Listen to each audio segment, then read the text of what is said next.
Oi, viajantes da vida! Hoje nós vamos conversar sobre uma coisa que devia ser ponto pacífico, mas que ainda dá tanta discussão. Você aí, tem certeza da reencarnação? Pois é, na nossa próxima viagem, nós vamos trazer alguns comentários sobre a reencarnação, mas lá nos textos da Bíblia, que deixa muita gente confusa. Então, enquanto roda a vinheta, você já aproveita, se inscreve no canal, acione o sininho para receber as notificações, pode deixar um like adiantado aí, se não gostar no final você pode mudar para dislike e um comentário para a gente saber como é que o nosso trabalho está chegando até você. Desde já, obrigado e boa viagem!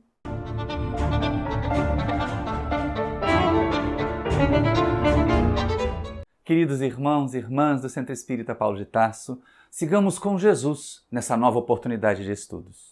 É interessante a gente considerar que um dos princípios mais fundamentais da doutrina espírita é a ideia da reencarnação. A possibilidade de nós espíritos que não completamos a nossa evolução numa existência só, e é impossível fazer isso, temos de voltar a novos corpos materiais para realizar esse processo de evolução. Mas o que para nós é ponto pacífico, o que para nós espíritas é parte daquela colocação natural, e é tão interessante, porque há alguns dias eu estava a assistir um vídeo do nosso querido companheiro José Passini, lá de Fora, e ele comentava com o entrevistador que desde que ele abriu os olhos, o espiritismo fazia parte da vida dele, fazia parte também a reencarnação. E ele questionava, eu não sei, porque ele era espírita desde criança, de família espírita, eu não sei, dizia José Passini, como as pessoas conseguem conceber a vida sem a reencarnação. Ela é tão lógica, ela é tão racional, ela explica tanto as diferenças, as semelhanças, os caminhos e as situações difíceis que nós vivemos, como as pessoas não podem acreditar em reencarnação? E aí é que vem aquela questão. Algumas pessoas não acreditam mesmo. E ainda dizem assim, não, a reencarnação não existe porque ela não está na Bíblia.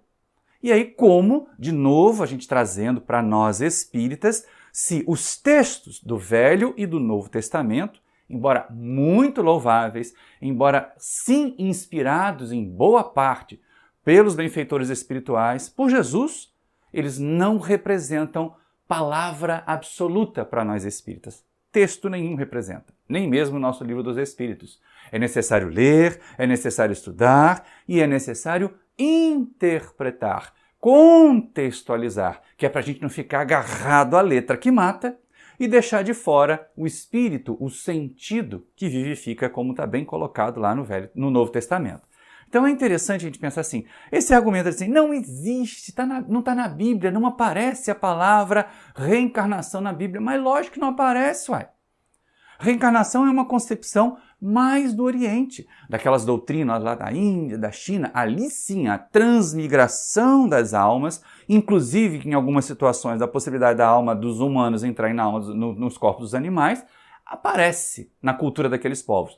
Para nós do Ocidente, a reencarnação aparece como um princípio lá em Pitágoras, na Grécia, e depois ali também no Egito, a gente começa a ver, mas essa se consolida exatamente com a ideia da doutrina espírita. Ela é explicada, ela é apresentada logicamente exatamente a partir da codificação do Espiritismo. Então é lógico que a gente começa perguntando para ele, fazendo como Passini fez, né? Como alguém pode não acreditar na reencarnação? Porque nós temos duas possibilidades.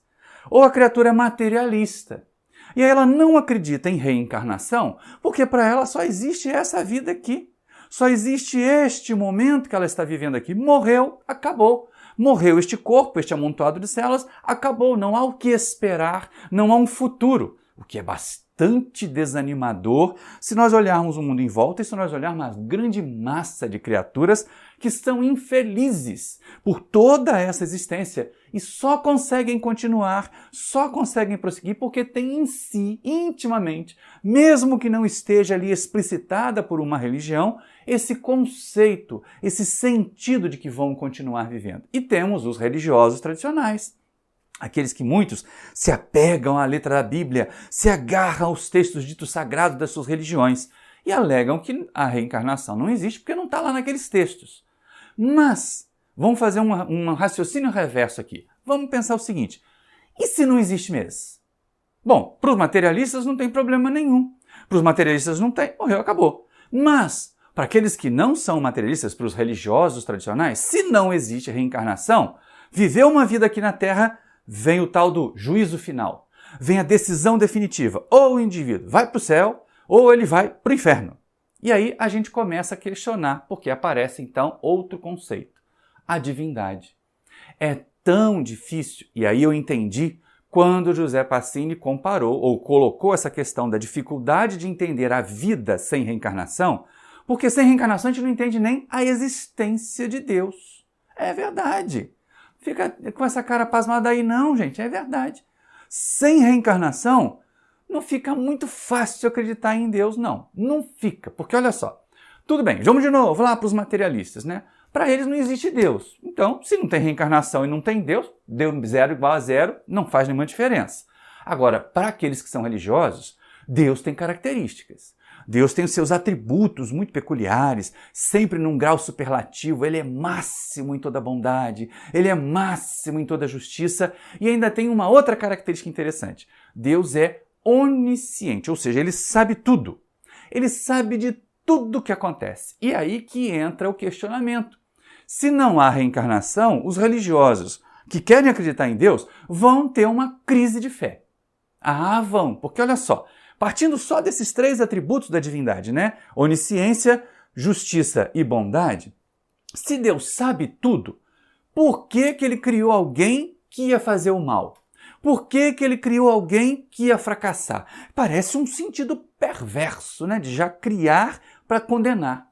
Então, vai faltar justiça e vai faltar bondade nessa onisciência. Complicado, né? Uma vida só. Tudo bem que muitos são lá escolhidos. Ai, tem a graça, Deus escolhe. Aí não tem justiça. Porque se existe essa história de graça, se uma determinada vinculação religiosa, se adotar determinados princípios religiosos, pura e simplesmente o rótulo, sem a prática, já leva as criaturas para o céu, e os outros que não pensam igual vão para o inferno, a gente está numa enrascada.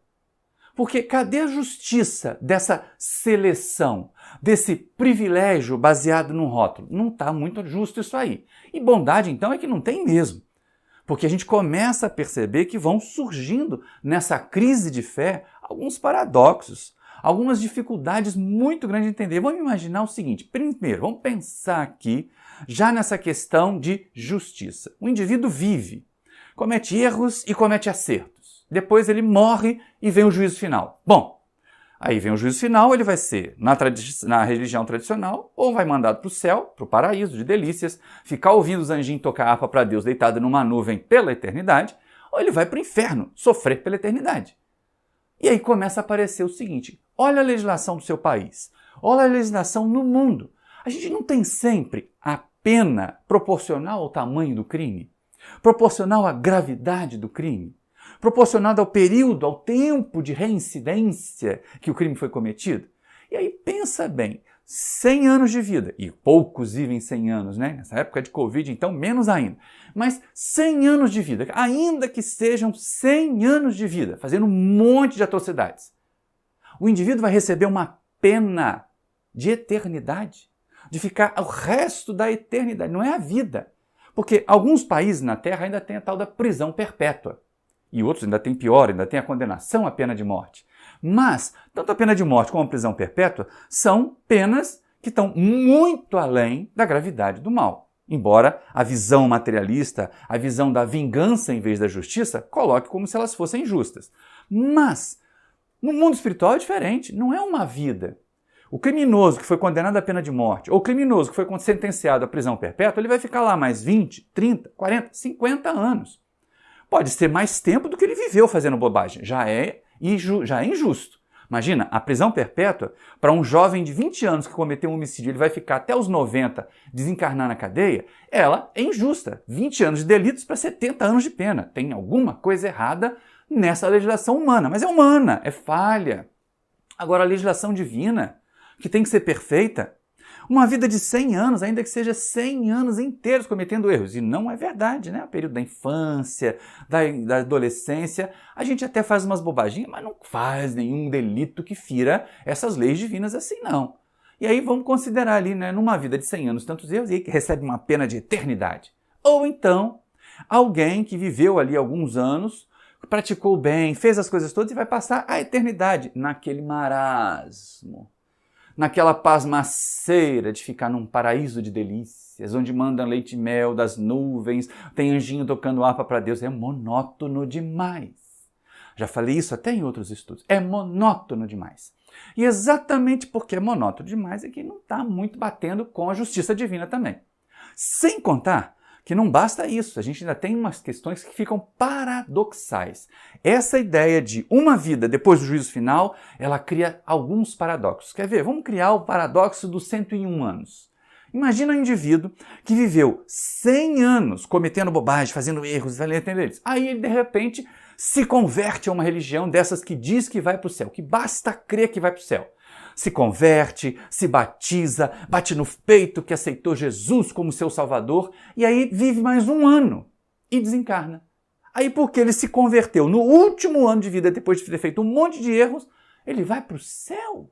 Você acredita que Deus é justo se fizer isso? Nem é justo, nem é bom. Vai estar colocando um bandido, vai estar colocando alguém ainda cheio de nódoas lá no meio dos espíritos puros, dos espíritos mais elevados. O paradoxo inverso é bastante interessante também. Imagine alguém que fez tudo certinho a vida inteira, que foi sempre bondoso, que foi sempre generoso, generosa, e aí no último ano comete um desatino. Joga o carro contra alguém, né, comete um erro grave, gravíssimo. E aí por esse último ano, por esse último passo e tropeço, essa criatura vai para o inferno pela eternidade. Mas não é um paradoxo? Não é difícil a gente entender que haja um Deus que é justo, que é bom, e que faça isso? E que coloque esse fardo pesado sobre nós? Outro paradoxo interessante que a unicidade das existências com o juízo final na sequência cria é o paradoxo da felicidade das mães. Para pensar comigo.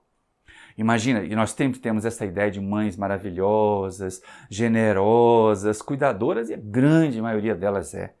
Muito raramente, aqui no Livro dos Espíritos, Allan Kardec foi cuidar ou foi tratar daquelas casos das mães, espíritos inferiores, que odeiam os filhos desde o nascimento. Mas a maior parte nós temos mesmo o amor maternal como sendo mais próximo da representação do amor de Deus na Terra. Maria de Nazaré está aí para nos demonstrar isso, não é? Mas, paradoxo das mães, da felicidade das mães. Então, mães, normalmente elas já chegam com a passagem carimbada para o céu, né? Se estão todas muito boas assim. Mas vamos considerar uma que seja realmente muito boa assim, mas tão boa, que ela não tinha coragem de dizer não para os filhos. Que ela não tinha coragem de corrigir os filhos de forma mais firme, mais ríspida, até se fosse necessário, porque eram espíritos ainda atrasados. Mas ela era mãe, era bondosa, era generosa e desencarnou e foi para o céu. Foi para o paraíso, mas ela continuou amando os filhos. Mas os filhos eram realmente aqueles capetas, aquelas criaturas do mal mesmo. E aí eles foram para o inferno. Agora imagina você e se coloca no lugar dela. Você que é mãe, você ia ficar feliz lá na nuvenzinha, ouvindo o anjinho tocar harpa, se seu filhinho querido estivesse ardendo no caldeirão dos infernos? Você que ama alguém, que amou muito, ia ficar feliz no paraíso, sabendo que essa pessoa amada por um erro, ou por não acreditar da mesma forma que você, foi parar no inferno? Não é paradoxal isso? Não é um baita egoísmo dessa mãe que está nas nuvens de delícia, olhando o filho sofrer lá no inferno e não fazendo nada? E não querendo se aproximar dele? Eu duvido, haverá muitas mães que vão preferir estar no caldeirão do inferno com os filhos, mas com os filhos, do que nas delícias do paraíso sem eles. E essa é uma questão que a reencarnação nos ajuda. Afinal de contas, não tem juízo final com a reencarnação.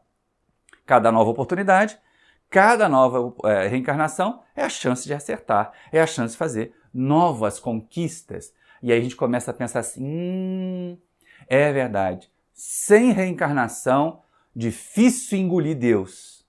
De engolir mesmo, né, gente? Porque não é um Deus de verdade. Se não houver o princípio da reencarnação que nos permita corrigir, reparar e continuar aprendendo, fica muito difícil acreditar num ser todo-poderoso que nos criou e depois nos condena ao sofrimento eterno. Mas é muito interessante também a gente pensar que a reencarnação apazigua isso.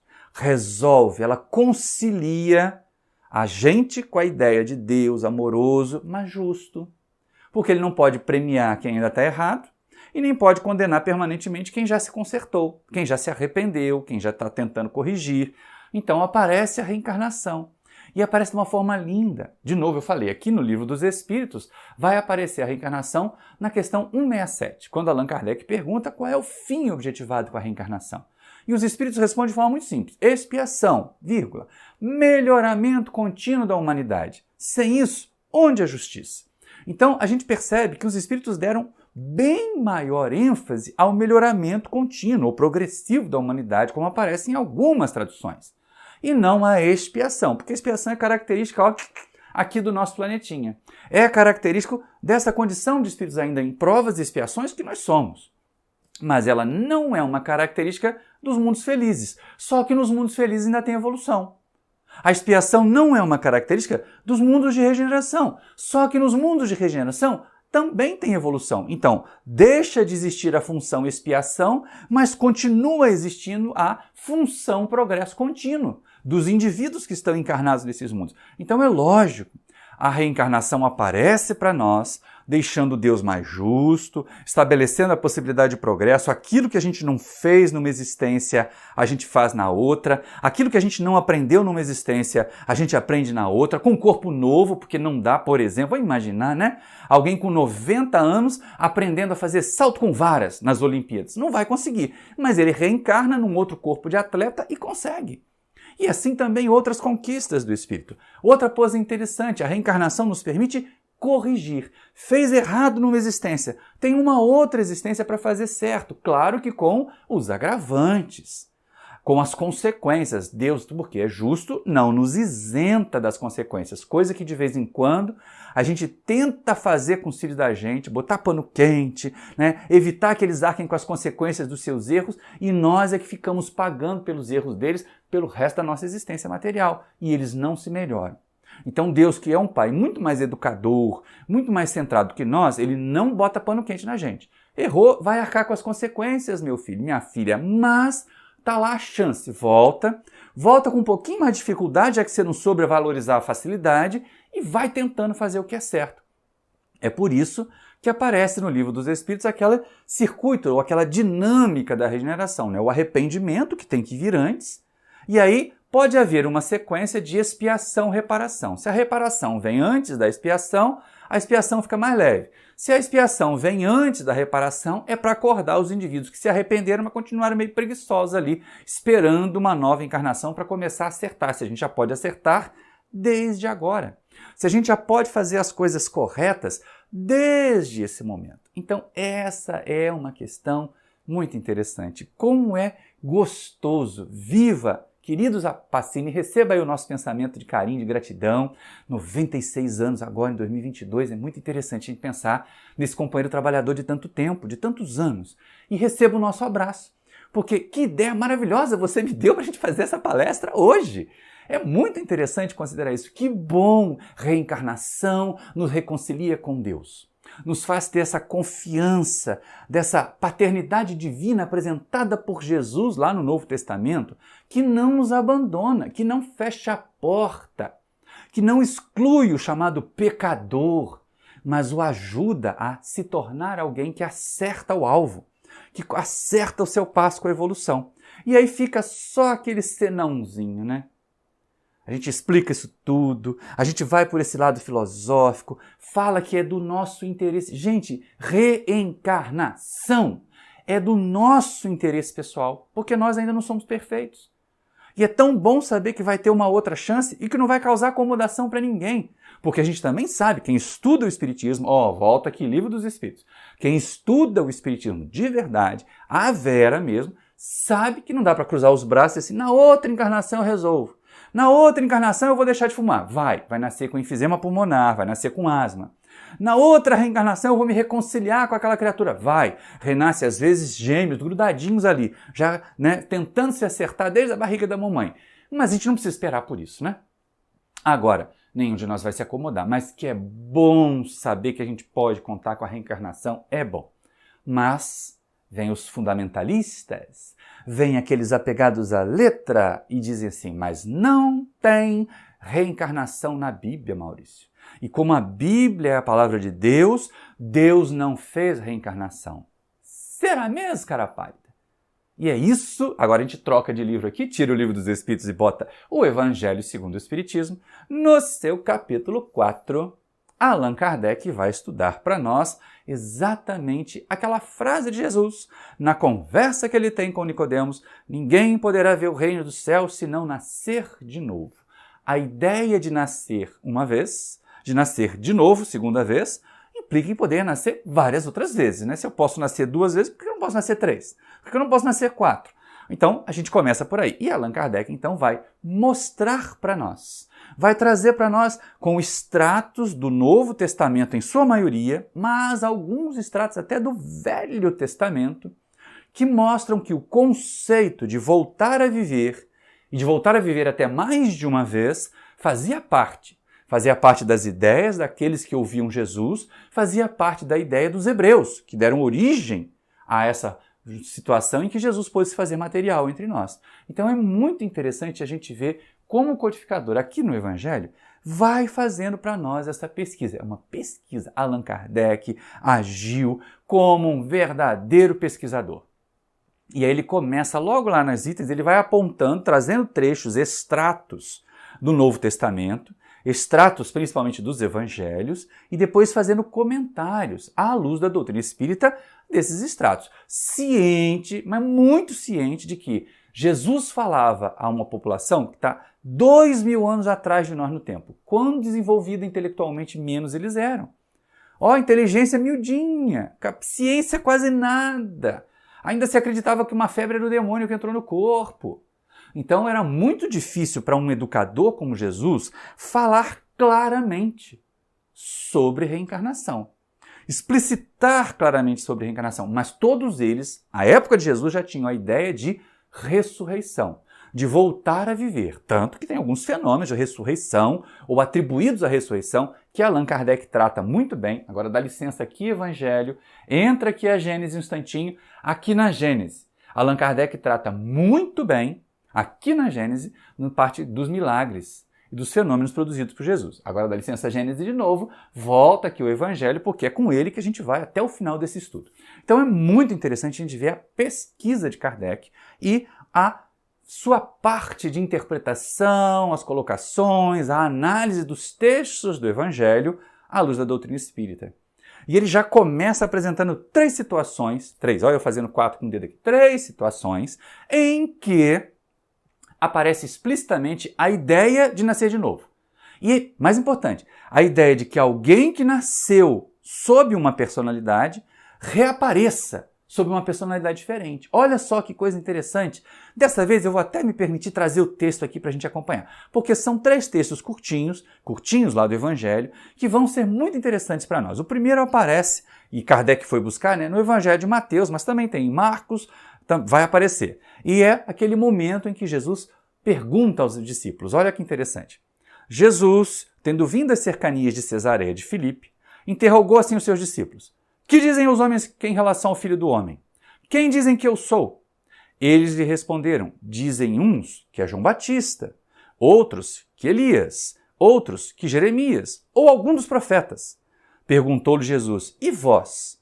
Quem dizeis que eu sou? Simão Pedro, tomando a palavra, respondeu: tu és o Cristo, o Filho do Deus vivo. Replicou Jesus: bem-aventurado és, Simão, filho de Jonas, porque não foram a carne nem o sangue que isso te revelaram, mas o meu Pai que está nos céus. Tirando aí a ideia de que Pedro foi colocado como médium de Deus, porque é exatamente o que aparece ali naquele texto finalzinho, vamos ficar com a parte do meio ali, o miolão. Eles acreditavam que Jesus era João Batista, mas João Batista tinha acabado de desencarnar nesse momento ali. Tinha sido sacrificado pouquíssimo tempo antes. A gente até vai comentar mais sobre isso.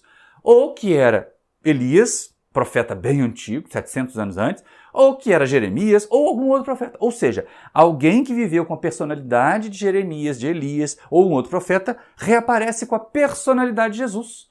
Então, não é uma ideia de ressurreição seca, Não é. A ressurreição seca, ela implica aquele indivíduo voltar a viver no corpo que ele tinha.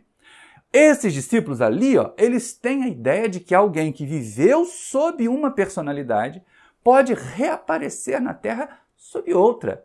Isso não é ressurreição, gente. Isso é reencarnação. E Allan Kardec ainda vai prosseguir para nós, agora trazendo realmente essas considerações mais agudas, mais ou menos no mesmo sentido, mas ainda assim agudas. Olha só, nesse ínterim, Herodes, o tetrarca, ouvira falar de tudo que fazia Jesus e seu espírito se achava em suspenso. Porque uns diziam que João Batista ressuscitara dentre os mortos, outros que aparecera Elias, e outros que um dos antigos profetas ressuscitara. Disse então Herodes: mandei cortar a cabeça a João Batista. Quem é então esse de quem ouço dizer grandes coisas? E ardia por vê-lo.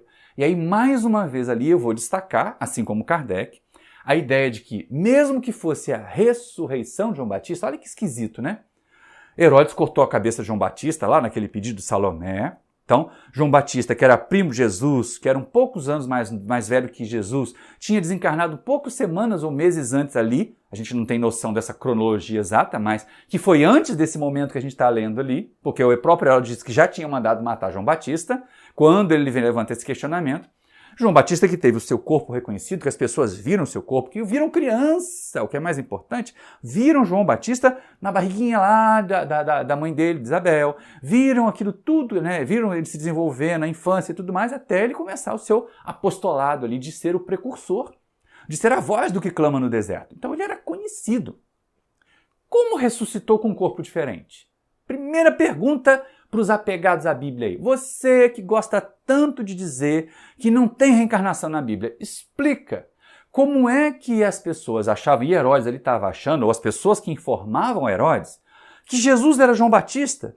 Se o corpo, que é a ressurreição de João Batista, vamos parar, é a ressurreição de João Batista, que Jesus era a ressurreição de João Batista, se o corpo de João Batista era diferente do corpo de Jesus. Não é ressurreição. Ainda mais se fosse outro dos profetas. Aí é reencarnação mesmo, gente. De novo, a mesma ideia do trecho que Kardec colocou anterior.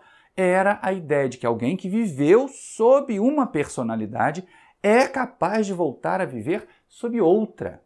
Com um corpo diferente, com uma aparência diferente. Olha que interessante isso, e está lá na Bíblia. Não é uma invenção de Kardec, não é uma invenção do Evangelho segundo o Espiritismo, do Livro dos Espíritos, nada disso. E aí um último trechinho que Kardec coloca logo nesse começo do capítulo 4 do Evangelho é aquele momento da transfiguração, né? Logo após a transfiguração. A transfiguração do Tabor é lindo. Aí eu recomendo que vocês vão lá no Evangelho ler o momento antes desse que a gente vai ler aqui. Olha só. Seus discípulos, então, o interrogaram dessa forma. Por que dizem os escribas ser preciso que antes volte Elias? Jesus lhe respondeu, é verdade que Elias há de vir e restabelecer todas as coisas. Mas eu vos declaro que Elias já veio, e eles não o conheceram, e o trataram como lhes aprouve. É assim que farão sofrer o Filho do Homem. Então seus discípulos compreenderam que fora de João Batista que ele falara. Isso está lá no Evangelho de Mateus, capítulo 17 agora. E aí olha que interessante, né? A transfiguração do Tabor, aquele momento em que Jesus fica resplandecente, que Pedro, Tiago e João estão vendo. E aí aparece de um lado dele Elias, o profeta lá, e Moisés do outro. E algumas pessoas podem dizer, mas Elias não morreu. Na Bíblia ele foi levado num carro de fogo. Mas Moisés morreu, viu, gente? Então, só a transfiguração no Tabor já é suficiente para a gente fazer uma outra palestra tratando da comunicabilidade dos espíritos na Bíblia. Mas não é o assunto de agora. Agora é a reencarnação na Bíblia. E esse finalzinho ali é o que interessa para nós. Jesus dizer, ele mesmo é o Elias que há de vir. Que veio e eles não o conheceram. Vamos mudar aqui, né? Na verdade, Jesus está dizendo que ele mesmo é o Elias que veio e eles não o conheceram. Mais à frente é que Jesus vai afirmar que João Batista é o Elias que havia de vir. Mas olha que interessante. 3 vezes, por 3 momentos, e aí nessa sequência que Allan Kardec coloca é exatamente o que ele faz, ele vai fazendo essa demonstração. Puxa vida, a ideia de que alguém que viveu sob um nome e uma personalidade pode reaparecer na Terra sob outro nome e outra personalidade é um tremendo indício pró-reencarnação na Bíblia. Mesmo que a palavra reencarnação não apareça, o conceito de reencarnação está lá. Ah, qual é o conceito? Pois é, agora é a hora da gente colocar pingos nos is, né? Qual é o conceito de ressurreição? Que todas as pessoas têm, é de voltar à vida no corpo que a pessoa tinha. Quer dizer, a personalidade de Lázaro voltou à vida no corpo de Lázaro. A filha de Jairo, lá, aquele homem da sinagoga, voltou à vida no corpo dela mesma. O filho da viúva de Naim voltou à vida no corpo dele mesmo. E é lógico, de novo a gente vai lá, deixa aqui um tantinho o evangelho, volta à Gênese. Na Gênesis, Kardec também vai discutir essa questão dessas ressurreições. E a gente percebe que, na verdade, não havia a morte real, mas a aparência da morte. Agora vai a Gênesis e volta o Evangelho, que é para a gente poder continuar aqui o nosso estudo. Então é muito interessante nós prestarmos atenção nisso. É um baita indício. O conceito de ressurreição é de voltar a viver no corpo que tinha anteriormente. Não é o caso que foi relatado naqueles 3 momentos ali que a gente leu antes junto com Kardec. Não é. Ali era um outro corpo, uma outra aparência, uma outra personalidade. Opa! Tem um negócio diferente aí. O conceito de reencarnação é esse. O conceito de reencarnação, aquele lá, aparece lá no item, na questão 167 do Livro dos Espíritos, voltar à existência várias vezes para completar o seu processo evolutivo e também para expiar os erros que cometeu, em corpos diferentes, em corpos renovados. Aí vale. Vale esse conceito quando se associa João Batista com Elias. João Batista ser a reencarnação do profeta Elias vale. É o conceito de reencarnação real. E muitas pessoas podem até dizer que não é bem assim. Cabe. O conceito de reencarnação cabe quando se associa João Batista com Elias. Inclusive, se a gente pensar na história, né? Elias foi bravo, né? Mandou sacrificar o sacerdote Baal, decapitando. João Batista encontrou a decapitação. Olha a expiação aí. Olha como a gente junta a questão 167 do Livro dos Espíritos, expiação, com esse conceito de reencarnação e vê a associação entre Elias, que cometeu seus desatinos, mesmo sendo um profeta, mesmo sendo um mensageiro da palavra divina, mas em João Batista ele expia isso. E vem com esse mesmo vigor, vem com essa mesma vontade de divulgar, acordar as consciências. Elias também tinha essa característica, né, de ser um chacoalhador de consciências. E João Batista, o precursor, veio chacoalhar, despertar as consciências para que Jesus chegasse e encontrasse almas despertas para receber a mensagem do amor. É muito interessante essa preparação que João Batista representa na mensagem de Jesus, na missão de Jesus. E a gente tem que estar bastante atento a isso, até entender e reverenciar esse personagem do Evangelho, porque ele é muito interessante. Então, a gente começa a perceber, e lógico, foi passando o tempo, essa ideia de ressurreição foi ficando cada vez mais complicada de explicar. Imagina uma criatura que foi cremada, seus átomos viraram fumaça. Como é que aquele corpo vai voltar? Se enterrasse e o corpo não se decompusesse, a gente até poderia imaginar o conceito clássico de ressurreição. O indivíduo vai voltar no corpo que ele tinha. Mas, mesmo os corpos que foram sepultados há 2.000 anos, há 3.000 anos, há 5.000 anos, há 200 anos, já se decompuseram. Já estão todos estruturados, você vai sair catando, devolve aqui o meu átomo que está no seu nariz, devolve o meu átomo que está na sua orelha para montar de novo um corpo para ressuscitar? Não. A ressurreição, neste conceito de voltar a viver no corpo antigo, é cientificamente inviável. Já está constatado que não é possível, até porque a quantidade de matéria é limitada, a quantidade de personalidades que já habitaram, que já vestiram corpos com aquela matéria é muito numerosa. E aí, para quem que vai ficar o átomo de carbono na hora da ressurreição se voltar todo mundo ao mesmo tempo, né? O nariz de um, a orelha do outro, como é que vai ser? Vai ficar meio Frankenstein esse negócio de ressurreição no conceito de voltar a viver no corpo material. Então, ressurreição já era. Até porque a gente viu aqui no Evangelho, viu nos textos que Kardec citou para nós, que não era a ressurreição voltar no corpo antigo que tinha o conceito dos judeus. Era de voltar a personalidade em outra personalidade, que é o conceito de reencarnação. Mas aí vem os bibliófilos, né? Aqueles apegados à letra da Bíblia, que vêm abraçados com ela como se ela fosse, né, uma tábua de salvação. Algumas são tão pesadas que se você cair no mar com ela, ela vai te afundar com uma âncora. Brincadeiras à parte, respeito imenso à Bíblia, mas ela, na totalidade, não é a palavra de Deus e não vem me dizer que Deus mandaria empalar os adversários, atravessar uma haste pelo corpo deles, que mandaria as mulheres ficarem do lado de fora da casa quando estivessem menstruadas. Deus não mandou isso, eram determinações muito humanas ali de Moisés, dos legisladores. Então a gente tem que ter cuidado para isso. Mas os bibliófilos, esses que usam a Bíblia como escudo para negar a verdade, eles usam a Bíblia para tapar o sol. Deve ser. Tapar a realidade, tapar a luz do esclarecimento que a doutrina espírita traz. Então alguns querem abrir a Bíblia e usar a Bíblia como escudo, mas a própria Bíblia traz, é isso que Allan Kardec diz aqui. A própria Bíblia traz a reencarnação embutida nela.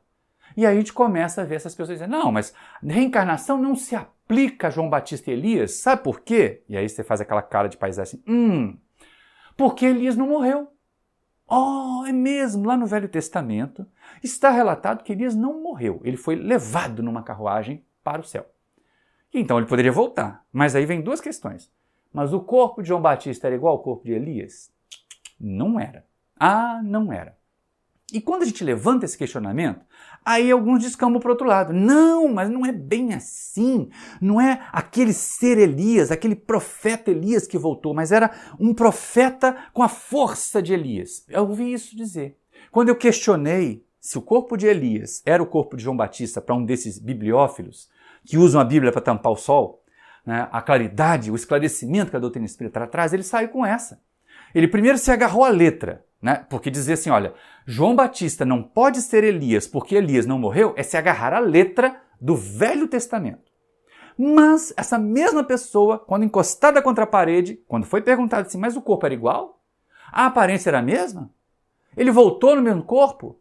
Como é que ele reapareceu? Não era bem o próprio Elias, não, mas era a ressurreição na força de Elias. Era a volta, era o mesmo tipo de ânimo, era o mesmo tipo de vontade, era a mesma, só faltou ele dizer, a mesma personalidade. Aí eu fico pensando assim, cara pálida, né?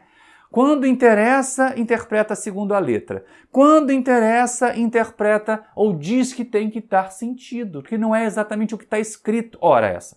Ou bem se apega à letra, e aí a gente não discute, ou bem interpreta. E aí quem garante que aquela interpretação é melhor do que a nossa espírita que diz que é reencarnação? Essa é a questão. Se vai abrir para a interpretação, por que a nossa interpretação daqueles textos não é válida? Só dos seus pastores, só dos seus sacerdotes. É válida. Ou se lê a Bíblia na literalidade, e aí a gente corre todos os riscos de cometer todos os erros, é muito pior, hein, gente? Ou se interpreta. Mas quando você opta por interpretar a sua Bíblia aí, você que não é espírita, e você que é espírita e está estudando também os textos do Velho e do Novo Testamento, interprete. Procure o sentido, procure o contexto, entenda cada momento, vai lá estudar um pouquinho de história, para saber cada momento, para saber o que estava acontecendo ali. Porque muitas dessas situações, confrontadas com a história, a gente começa a entender melhor o contexto. O jeito de falar de Jesus, quando ele falava com pastores, ele se referia aos animais. Quando ele falava com agricultores, ele se referia a vegetais, a colheitas, a grãos. Então, tudo está encaixadinho, tudo tem um contexto para ser interpretado. Agarrar-se à letra, a gente já viu antes, né? Acaba matando. E é o espírito que vivifica, é o sentido da letra que vivifica. Então, a gente começa a perceber o sentido. Aqui eu chamo e chamei uma vez no programa lá do Espiritismo.net de literalistas por conveniência. Então, quando convém a eles, eles se agarram à letra. Ó, não está escrito aqui desse jeito. Como dizem, não está escrita a palavra reencarnação na Bíblia. Literalismo. Mas quando a gente levanta essa hipótese, quando a gente começa a encostar na parede, não é bem assim, não é bem desse jeito. A mesma coisa com relação, já aconteceu isso uma vez. Uma pessoa estava reclamando muito que o espiritismo estava errado, que o espiritismo não estava na Bíblia, que o espiritismo era assim, era assado, que a Bíblia era a palavra de Deus. Eu falei, é mesmo? Aí a pessoa parou, será que eu estou convencendo a mim, Maurício? Mal ou menos, né? É mesmo? Ele é a palavra de Deus. Aí eu perguntei, e você já montou a tenda no fundo do seu quintal? Pra quê? Tá lá na Bíblia que a sua mulher e a sua filha, quando elas ficarem menstruadas, elas têm que sair de dentro de casa, que elas estão impuras, e ficar numa tenda fora da vila. Não vou nem dizer para você mandá-las para fora da cidade, não, mas para fora de casa, bota elas lá no quintal, numa barraquinha. Não, mas não é bem assim, tem que interpretar, tem que entender. Ou tem que interpretar e tem que entender, ou tem que se agarrar à letra, gente. Uma coisa ou outra, as duas não dá. Por conveniência, então, aí é que fica mais feio a história. Então a gente tem que estar muito atento para não ficar agarrado nessa história aí do literalismo. Mas vamos voltar um tiquinho. Vamos voltar lá no Tabor, que é esse último pedaço que a gente deixou ali, porque ele é interessante. A transfiguração no Tabor está relatada antes desse texto ali que a gente leu, que Kardec colocou no capítulo 4 do Evangelho. Jesus então se transfigura, fica resplandecente, mostra-se espiritualmente, pode ser, vamos interpretar desse jeito, né? Já que a gente abriu para interpretar, vamos interpretar desse jeito. Jesus se mostra resplandecente, se mostra como o ser espiritual que é, se mostra com a sua realidade espiritual, e ao lado dele aparecem Elias e Moisés confabulando. Há uma interpretação linda do Simão Pedro de Lima, lá de Patrocínio, no interior de Minas, de que ali naquele momento nós temos a representação das revelações, né? Os profetas, a justiça, a lei, Moisés, e Jesus, o amor, a nova mensagem, a nova revelação. Então, juntando o Velho e o Novo Testamento ali naquela aparição no Tabor. Mas foi transcrito e as pessoas acreditam, os bibliófilos acreditam que Jesus conversou com Elias e conversou com Moisés. Tudo bem alegar que Elias não morreu, mas Moisés morreu. Vai lá ver no Velho Testamento. Ele não conseguiu entrar na Terra Prometida. E aí essa passagem então respalda para nós a comunicabilidade entre os chamados mortos, Moisés, e os chamados vivos, Jesus, e os discípulos estavam ali assistindo a história. Vamos ver o canto de Elias. Mas Elias apareceu, se Elias era mesmo João Batista, como é que Elias pôde aparecer como Elias para Jesus? Bom, deixa aqui um instantinho, vai o Evangelho, volta o Livro dos Espíritos, e a gente aprende que o perispírito é modelável, assume várias formas. Vai o Livro dos Espíritos, volta o Evangelho, e a gente começa a perceber o seguinte, por que não? Por que aquele espírito que viveu como João Batista a encarnação anterior, aquela em que ele foi primo de Jesus, não poderia se apresentar num momento tão solene com o profeta Moisés, na forma de Elias, um outro profeta também? Olha que interessante. Pode, o perispírito permite isso.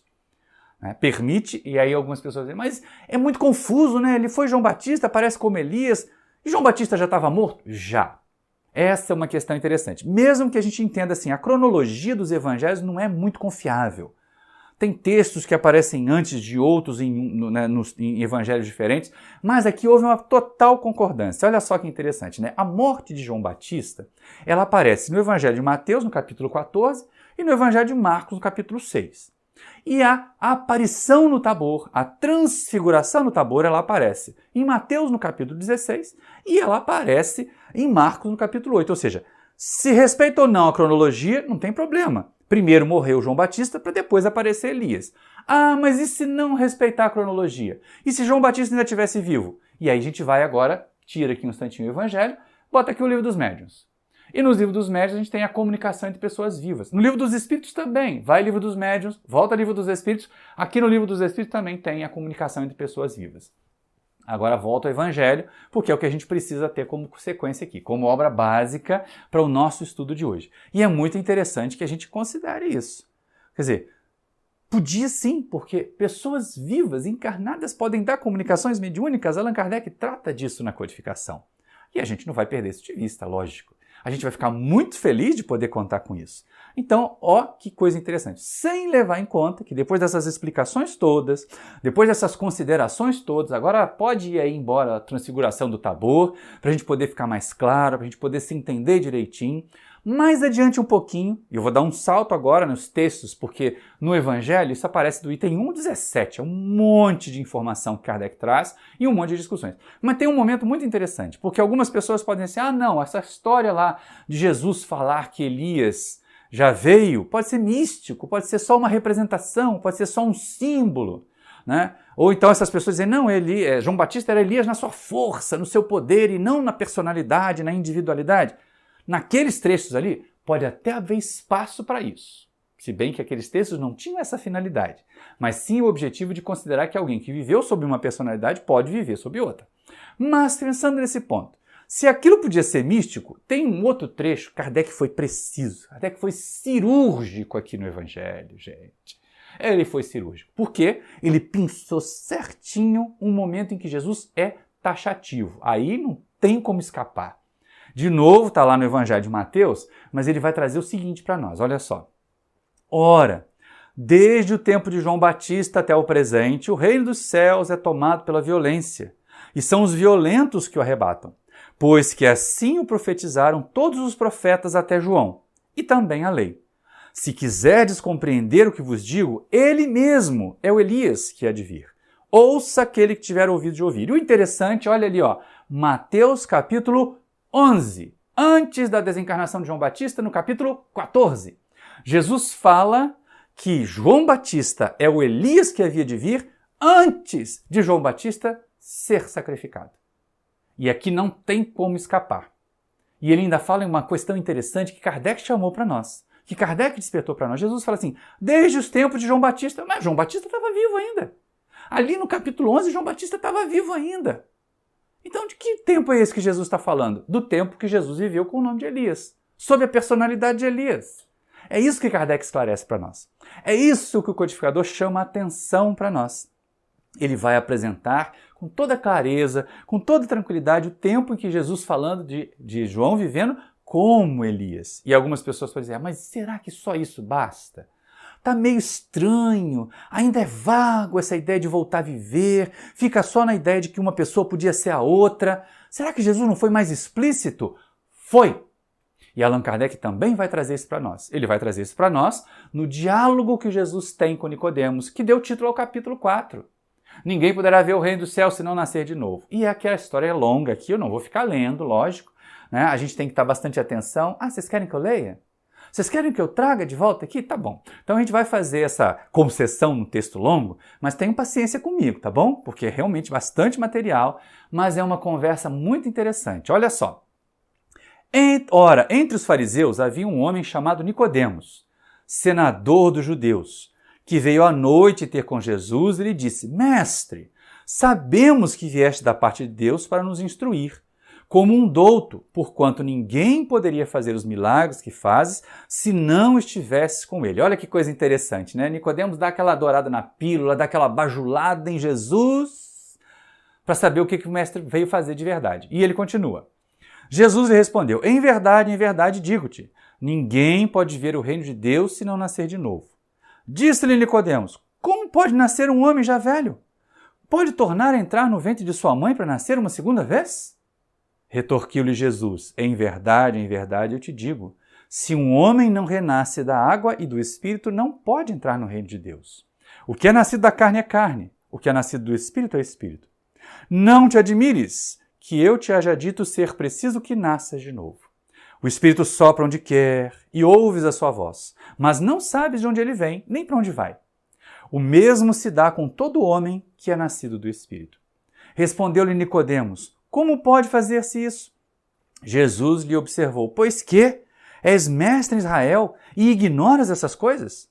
Digo-te, em verdade, que não dizemos senão o que sabemos, e que não damos testemunho, senão do que temos visto. Entretanto, não aceitais o nosso testemunho. Mas, se não me credes quando vos falo das coisas da terra, como me crereis quando vos fale das coisas do céu? E aí eu deixo ali o finalzinho para a gente poder entender. É complexa mesmo essa ideia. Imagina na mentalidade de pessoas de 2000 anos atrás. Nós, há 2000 anos atrás, ouvindo falar sobre reencarnação nesses termos. Nem Nicodemos, que era um doutor da lei, que era um interpretador da lei, conseguia compreender isso. E era sobre a vida na Terra. Era sobre a vida no plano material. Então, essa recomendação de Jesus, essa colocação de Jesus é importante. É um conceito que precisa ser elaborado. É uma ideia que precisa ser amadurecida. Só espíritos mais amadurecidos, ou só aqueles que nasceram e renasceram e amadureceram e cresceram, é que vão conseguir ver o reino dos céus, ou seja, compreender as leis divinas, entender essas leis e aplicar a si mesmos. Porque, do contrário, a gente fica realmente bem perdido. Mas Allan Kardec, que não é bobo nem nada, trouxe algumas interpretações interessantes para nós. Porque muita gente pode dizer assim, não, mas esse trecho que você leu aí, Maurício, ele fala da água do batismo. A criatura nasce, ela se faz uma nova criatura. Os cristãos no passado, quando eles se convertiam, eles mudavam inclusive de nome. Mudavam de nome porque estavam mudando de personalidade. Pode ser. Mas, no conceito dos antigos, a água era um símbolo para a vida material. Tudo era originário na água. Kardec cita, inclusive, textos do Velho Testamento em que falava que o Espírito de Deus andava sobre as águas. Então a água aparece ali como representação do elemento material, do corpo. E renascer do Espírito é o ser espiritual mesmo.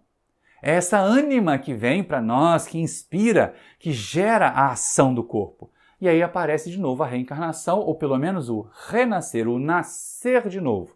E é nesse momento que Kardec pergunta, olha, se pode nascer ou renascer uma vez, por que não pode renascer várias vezes, né? Porque Jesus fala nascer de novo, não é nascer uma vez, é nascer mais uma vez. E mais uma vez e mais uma vez. E é interessante porque a gente realmente começa a entender que essa explicação para a perfeição, esse caminho para a perfeição, precisa da vida na matéria. Precisa da união alma-corpo. E aí remete a gente lá na questão 132 do Livro dos Espíritos. Porque é quando Kardec pergunta qual é o objetivo da encarnação. Reencarnação é o nascer de novo. A encarnação é a ligação da alma com o corpo. Qual é o objetivo da ligação da alma com o corpo? É isso que pergunta, e Kardec pergunta mesmo, qual é o objetivo da encarnação dos espíritos? E eles respondem rapidinho assim, olha só. Deus lhe impõe a encarnação com o fim de fazê-los chegar à perfeição. Para uns é expiação, para outros é missão. Mas, para alcançarem essa perfeição, tem que sofrer todas as vicissitudes da existência corporal. Nisso é que está a expiação. Visa ainda outro fim, a encarnação, o de pôr o espírito em condições de suportar a parte que lhe toca na obra da criação. E eu vou parar por aqui, o texto é longo, vocês vão ficar com ele aqui na tela por um tempinho, dá para ler mais quem quiser, quem não quiser vai lá no Livro dos Espíritos, na questão 132. Mas não é interessante isso? A gente nascer, ligar-se à matéria, não só para progredir, para expiar, mas também para cumprir a parte que cabe a nós, a nossa interferência no mundo material, a nossa cooperação com Deus para o aperfeiçoamento da criação. Que coisa bonita essa, gente! Que coisa mais linda! E aí, para completar, para não deixar dúvida mesmo, Allan Kardec ainda vai pensar do Velho Testamento, um texto que aparece no profeta Isaías, falando a respeito de voltar a viver, e também um outro texto que aparece em Jó, que ele coloca 3 traduções diferentes para tentar interpretar de todas as formas, em que também reafirma isso, que a gente não precisa ler aqui por causa do nosso tempo, mas é muito importante. Está na Bíblia, sim, a reencarnação. Se alguém te questionar, meu amigo ou minha amiga espírita, que a reencarnação não está na Bíblia, manda o link dessa palestra para eles. Vai ser o jeito. Porque aí eles vão ter todas as referências. Essa referência que a gente está falando do Velho Testamento aqui, ela é Isaías, capítulo 26, versículo 19. Ou Jó, capítulo 14, dos versículos 10 ao 14. Está lá no Velho Testamento, aquilo que eles dizem que é a palavra de Deus, aquilo que eles se agarram tanto, que eles usam como tapa-sol da luz divina. Que na verdade é isso que muitas pessoas fazem com a Bíblia. Metem na cara assim para não ter que enxergar o mundo à volta e ficam presas ali. Sim, a reencarnação está na Bíblia. Porque a reencarnação é parte da lei divina. Ou, como Emmanuel diz, a reencarnação é quase o perdão de Deus para nós. Porque é verdade, não é? A chance de reparar, a chance de corrigir. Embora essas passagens algumas vezes pareçam nebulosas, elas são afirmativas da reencarnação na Bíblia. Principalmente o conceito de que alguém que viveu sob uma personalidade pode voltar sob outra personalidade e ainda ser o mesmo a individualidade. Isto é reencarnação, está lá na Bíblia, é explícito, pelo menos para quem tem olhos de ver, como diz Jesus. E a gente começa a considerar agora o seguinte, mas e aí? Saber que a reencarnação está na Bíblia muda alguma coisa? Ela aparece disfarçada de ressurreição em alguns conceitos, mas eu espero que com nossa discussão, com a nossa conversa, com o material que a gente trouxe hoje, você já saiba entender. Não é de ressurreição que as pessoas falavam lá, era de reencarnação. Era de voltar a viver? Sim, mas voltar a viver num corpo novinho em folha. De começar tudo de novo, olha que coisa magnífica. Gente, olha que coisa linda, que coisa sublime na lei de Deus. Você se desgasta, o corpo se enfrangalha, adoece, envelhece. Não tem como continuar fazendo conquistas. E aí Deus nos permite ganhar um corpo novinho em folha, uma família novinha em folha, algumas vezes bem bagunçada também, mas para nós reiniciarmos o nosso processo. Então, cada existência é uma estação em que a gente para o nosso trem ali, descansa um pouquinho, descarrega daquela máquina e vai embarcar em outro trem, embarcar em outra aeronave. Vamos pensar assim, né? Mais chique agora, século XXI, em outra aeronave, que são os nossos corpos para a nossa evolução. E nós passamos a ser responsáveis. Essa é a interessante. A reencarnação ela é necessária. Se ela não fizesse parte das leis divinas, ia ficar muito difícil a gente acreditar em Deus. Mas a reencarnação, então, reconcilia. Como a gente começou lá dizendo, olha, se não há reencarnação, não há Deus, agora a gente pode dizer assim, olha, como há reencarnação ou como há Deus, há reencarnação. A única maneira de nós abraçarmos a ideia de um Deus onisciente, justo, bom, magnânimo em todos os aspectos é admitir a reencarnação. E agora sem nem a preocupação de que ela não apareça nos chamados textos sagrados. Sim, meus irmãos e minhas irmãs, a reencarnação está na Bíblia. Resta saber o que nós vamos fazer com essa informação. Essa é uma questão. Porque a reencarnação é um caminho para a felicidade. Porque aquilo que a gente não faz agora, a gente faz depois, vai complementando, vai crescendo, vai melhorando, aprendendo e crescendo sempre, até nós chegarmos à condição de felicidade, que é o destino de todos nós. Olha que interessante. Nós até temos a mesma origem, simples e ignorantes, e o mesmo destino, a perfeição. Mas como nós vamos fazer a caminhada, essa é livre-arbítrio, é responsabilidade nossa. Como você está escolhendo fazer a sua caminhada? O que temos feito de bom nesta encarnação? Ah, como dá trabalho! Ah, como é complicado! Última sugestão de leitura, dá licença, Evangelho. Entra aqui, Missionários da Luz de André Luiz. E esta obra é aquela que eu sugiro que vocês leiam bonitinho o capítulo sobre a reencarnação de Segismundo. Como é bonito e elaborado um processo de reencarnar. Então valorize esta existência que você tem, porque ela é a nossa mais preciosa e é aquela que nós temos na condição mais evoluída em nossa história. Espero muito, muito que vocês tenham realmente guardado nos sentimentos as reflexões que nós fizemos hoje. Muita paz a todos vocês e muito, muito obrigado pela sua atenção.